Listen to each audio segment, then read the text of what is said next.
오늘 말씀은 신약 성경 빌레몬서입니다. 빌레몬서 1장 10절 말씀 보겠습니다. 빌레몬서 1장 10절입니다. 빌레몬서 1장 10절입니다. 같이 읽겠습니다. 갇힌 중에서 낳은 아들 오네시모를 위하여 내게 간구하노라. 아멘. 우리 한번 인사합시다. 반갑습니다. 잘 주무셨죠? 오늘 또 안개가 아주 너무 짜고한데 돌아가실 때도 운전 조심해서 가시기 바랍니다. 어제 우리 새생명 축제는 98명이 교회 새로 오셨고요. 우리 결심 카드 내신 분들은 한 60분 정도 내셨습니다. 이번에는 우리 교회 정착하실 수 있는 분들도 굉장히 많아서 우리 교육자들과 순장들이 힘을 합쳐서 또 많은 분들이 교회 정착할 수 있도록 할 계획입니다. 2024년도 올 한 해는 등록 성도님도 굉장히 많습니다. 여러모로 하나님께 영광을 돌리고 감사합니다. 우리 성도님들 참 교회를 위해서 참 애쓰고 수고하는 모습들 볼 때마다 고맙고 감사하고, 또 우리 오늘 젊은 행진 특송에 또 많은 우리 시니어들이 나오셔서 특송해 주셔서 감사를 드립니다. 어제 그 새생명 축제에는 그 멀리서 온 분들도 많았습니다. 보령에서도 오고요. 보령에서도 오고 경주에서도 오고, 그래서 그래도 복음을 들어야 되지 않느냐, 한 번은 그래도 교회를 한 번은 와봐야 되지 않느냐, 이렇게 해서 가족을 전도하고 직장 동료들을 전도하고, 어제 참 많은 분들이 전도에 애를 써주어서 고맙고 감사를 드립니다. 빌레몬서는 한 장으로 이루어져 있죠. 그리고 이제 오늘 빌레몬서 끝나면 히브리서로 내일 넘어가는데 로마서부터 빌레몬서까지가 14권입니다. 14권인데 이게 모두 바울 서신입니다. 바울의 편지. 바울의 편지 뭐 또 일반 서신도 있습니다만 그 신약 성경에서 가장 뭐랄까 좀 아름답다, 또는 따뜻하다, 편안하다, 보기 좋다, 이러면 빌레몬서를 얘기할 수 있을 것 같아요. 빌레몬서는 참 한 장으로 이루어졌지만 참 아름다운 성경, 독자들을 우리 그런 표현하죠. 마음이 훈훈해진다, 그런 표현을 쓰는 것, 이게 빌레몬서 같아요. 구약에서는 저는 룻기라고 생각해요. 빌레몬서 같은 그런 느낌을 주는 성경이 룻기라고 생각합니다. 룻기, 빌레몬서. 룻기가 구약의 하나님의 인애와 자비를 잘 드러내고 있죠. 특히 보아스를 통해서. 그렇죠? 그렇다면 빌레몬서는 빌레몬을 통하여 하나님의 자비와 긍휼을 잘 드러내고 있고, 특별히 빌레몬서는 이런 느낌입니다. 아, 이게 바로 복음이구나, 이게 바로 복음의 능력이고 복음의 생명력이구나, 복음이 제대로 들어가기만 하면 이렇게 놀라운 일이 일어날 수 있구나, 이것을 빌레몬서가 우리 가운데 보여주고 있다, 그렇게 생각합니다. 자, 인물들을 한번 좀 살펴보려고 하는데, 먼저 오네시모입니다. 오네시모는 도주한 노예였습니다. 빌레몬의 집에 도주했던, 그러니까 빌레몬의 노예였는데 도주한 그런 빌레몬의 종입니다. 그리고 가택연금 상태에 있는 바울을 만나 복음으로 변화되었습니다. 완전 이전의 오네시모와 이후의 오네시모는 복음이 그의 인생을 완전 다른 인생으로 바꾸어 나왔습니다. 그리고 다시 바울은 이 오네시모를 빌레몬에게 돌아가도록 그렇게 이야기를 하고 있습니다. 빌레몬은 어떤 사람입니까? 빌레몬은 골로새 교회 일꾼입니다. 그리고 아내는 아비아, 아들은 아키포인데 이들은 뭐 아내나 아들도 모두가 복음에 헌신한 사람들이고, 빌레몬의 집이 교회입니다. 빌레몬의 집이 교회입니다. 그 말은 뭐죠? 빌레몬이 잘 살았다는 얘기입니다. 제가 말씀드렸죠. 로마 시대의 집은 아트리움이라고 하는, 그러니까 저택인 거죠. 어느 정도냐면 연애를 베풀면 200명이 연애를 할 수 있는 그런 연회장을 갖춘 저택, 이게 로마 시대의 아트리움입니다. 그러다 보니까 8세기까지 예배당을 안 짓습니다. 예배당 안 줘도 되거든요. 누구 집에 모이면 몇 명까지 모일 수 있다고요? 200명까지는 모일 수 있으니까 굳이 예배당을 지어야 될 필요성을 잘 못 느꼈던 거죠. 그리고 그게 바로 빌레몬의 집입니다. 빌레몬의 집이 곧 교회였고 빌레몬은 헌신된 사람이었습니다. 빌레몬에 대한 평가를 보면 모범적인 신자이자 지도자였고 특별히 순종의 사람이었습니다. 뭔 얘기죠? 바울이 빌레몬에게 내가 너를 신뢰한다, 너희 집에 있던 종 오네시모를 돌려보내는데, 돌려보내거든 혼내주라가 아니잖아요. 지금 분위기는 뭡니까? 종으로 생각하지 말고 형제 중 하나처럼 여겨달라, 이래 부탁하거든요. 여러분, 이게 로마 시대에 가능한 얘기는 아니겠죠. 그렇죠, 그죠? 예. 그것도 괘씸하잖아요. 자기 집에 뭔가 문제를 일으키고 도망해버린. 여러분, 로마 시대 노예는 어떤 개념입니까?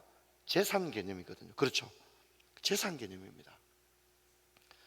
예, 그런데 오네시모가 도망을 가버렸는데 괘씸한데 바울이 오네시모를 빌레몬에게 보내면서 이제부터는 그 릴레이션십, 관계를 옛날 종 다루듯이 그래 하지 마라. 오네시모를 어떻게 해요?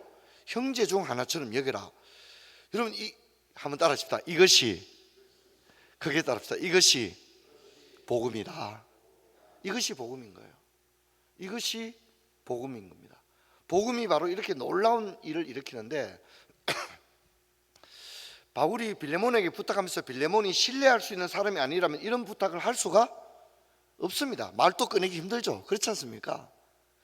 그런데 바울은 아주 믿고 있습니다. 빌레몬서를 보면 나는 걱정하지 않는다. 내가 너에게 말할 때 내가 이렇게 부탁할 수도 있지만 충분히 당신의 역량이라면, 신앙이라면 능히 그렇게 하리라 신뢰한다. 이렇게 이야기를 하고 있는 것을 볼 수 있습니다. 자, 상황을 보게 되면 이거는 말이 안 되는 상황이에요. 뭔 얘기냐면 노예가 도망쳤습니다. 그런데 이 노예를 변화시킬 사람은 누구라고요? 사도 바울인데 사도 바울은 가택연금 상태에 있다는 거예요. 그리고 그 바울과 오네시모가 만나는 것도 기적이잖아요. 그렇죠, 그죠? 로마로 도망친 노예가, 골로새에서 로마로 도망쳤는데 그 도망친 노예가 가택연금 상태에 있는 바울을 만나게 된다. 그리고 그것도 복음으로 변화가 된다. 이건 굉장히 구도 자체가 일어나기 확률이 잘 없거든요. 그런데 또 이 오네시모를 다시 주인에게, 옛날 주인에게 돌려보내려고 하는데 그 주인이 마침 어떤 사람이라고요? 하나님의 사람이고 복음의 사람이라는 거죠. 그러니까 이 구도 상황의 이 세계의 구도 자체가 사실 도무지 일어나기 어려운, 뭐랄까, 참 기적 같은 일인데 우리가 이런 것을 신앙적으로 뭐라 합니까? 하나님의 섭리, 하나님의 경륜, 이렇게 얘기하죠. 할렐루야. 일이 도무지 일어날 것 같지 않은데 하나님은 하나님의 강한 손이 그렇게 이끄시는 놀라운 일들을 보게 되어지는 것입니다.